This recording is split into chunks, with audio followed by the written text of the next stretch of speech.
Hey guys, welcome back. What you're watching right now is the second lecture for week 1 of our distance learning classroom here. And we're going to pick up exactly where we left off from our face-to-face class this morning. So, during our face-to-face class, we talked about the causes of World War II, and we have a new acronym for this war, and it is called FAIL, F-A-I-L. So remember that is the failure of the Treaty of Versailles, appeasement, isolationism, and the League of Nations is a failure. We then talked about Hitler's aggressive actions here, and eventually he does invade Poland, and when he invades Poland, that is the official start of World War II, and England and France are going to then declare war on Germany. Hitler turns around, takes over France pretty easily, and that is where we have left off. France has fallen. However, we still have England here as our last hope in Europe. So we're going to focus in on that.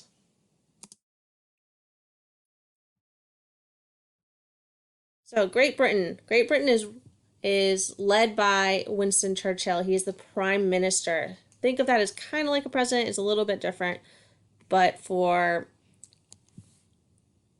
all regards and purposes, he's the leader here of Great Britain, the main decision maker. And he really refuses to surrender to Germany.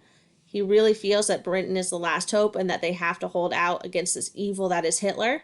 And he is not wrong. As far as Europe goes, they are it. They are the force against Hitler here. Okay? So he's very inspirational, really is influential in keeping the morale up here in Britain. And one of the things that you guys are going to read here is a Churchill speech. And this is a speech after the event here of Dunkirk. And what Dunkirk is, when Hitler invades France, the British don't leave their ally hanging. They do go into France. They send tens of thousands of troops down in France to help out the French army against Hitler. However, Hitler had the advantage here, and it's pretty evident that they're going to lose. So now the British army, they know they need to evacuate France before Hitler can catch up with them and destroy their army. So we have this evacuation at Dunkirk, which is in northern France, and we're trying to get tens of thousands of British troops back over to England, so over the English Channel, very, very, very quickly before Hitler can catch up with them. And this is going to go down in history as the miracle at Dunkirk, because everything just works out perfectly for the British. The English Channel, which is known for stormy weather and choppy waters, completely calm for 3 days, sunny and beautiful. They're able to use every resource available. We are talking fishing boats. We have civilians that are going to bring their personal boats over, pick up soldiers, bring them back. And so we have literally everybody joining together to help the British evacuate here and essentially save the British army from Hitler. So it really works out well for the British, and they are able to get back to England and kind of regroup from here. And eventually, they're going to join up with the United States and launch an invasion of the mainland, which is going to eventually lead to Hitler's defeat. So Dunkirk, even though not really a battle, extremely important event here. Now, England, they've regrouped. Hitler wants to invade England. It's kind of the next on his list. It makes sense. However, as evident from a lot of different situations that we have talked about in world history too, it is very hard to invade Britain. They are an island. You have to have an extremely strong navy to be able to invade Britain. And Hitler doesn't have that, and he knows he doesn't have that. So he tries another strategy. He's going to try and weaken the British as much as he can via air raids first, because he does have a pretty strong air force in the form of the Luftwaffe. The Luftwaffe is what the German Air Force is called. So what he starts doing is he starts sending Luftwaffe over to Britain and starts bombing the cities. And this is what we're going to be calling the Battle of Britain. The Battle of Britain is the German Air Force against the British Air Force. It's an air battle. The British actually have one huge advantage, and that is radar technology. So they are able to see the German planes coming in because they have this technology here. So huge advantage there. for the British. Once they see the planes coming in, they can launch a counterattack, launch their planes, and really kind of meet them as they're coming in. However, the Germans are successful in bombing a lot of major cities within England, especially London. London gets hit pretty hard. You guys might have heard of the London Blitz. This is what we're talking about, is these bombing raids during the Battle of Britain that the German Luftwaffe would have.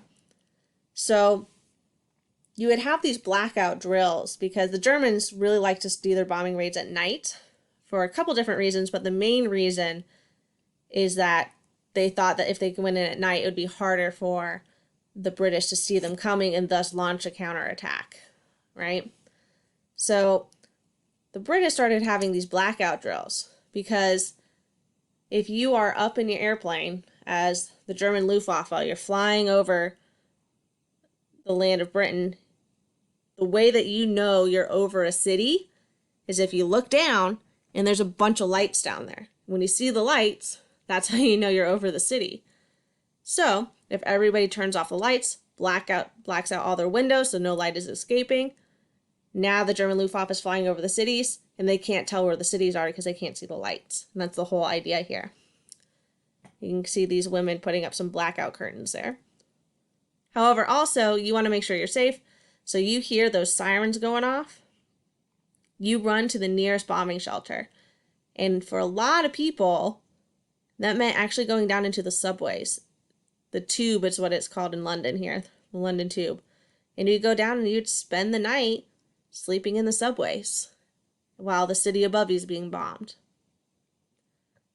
Pretty terrifying stuff.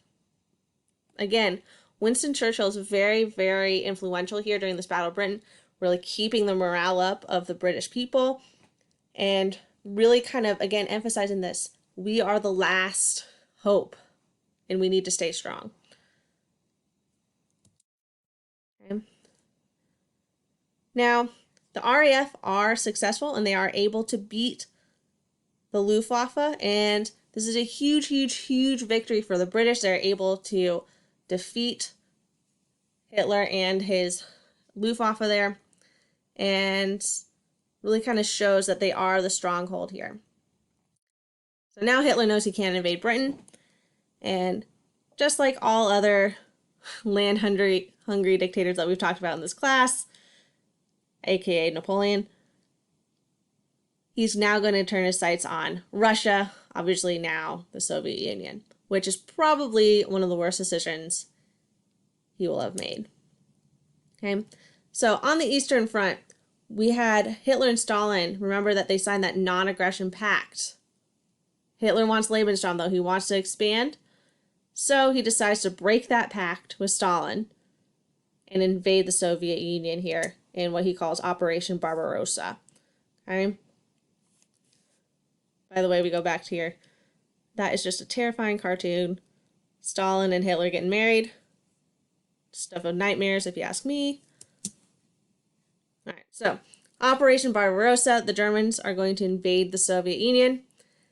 And if we know anything from history, you got to be very, very careful when you're invading Russia because Russia is, one, very, very big, and two, very, very cold. And you got to keep that into consideration. And of course, Hitler does not. So Hitler moves into Russia, into the Soviet Union, moving towards Moscow. He has three main targets here. He has Leningrad, Moscow, and Stalingrad.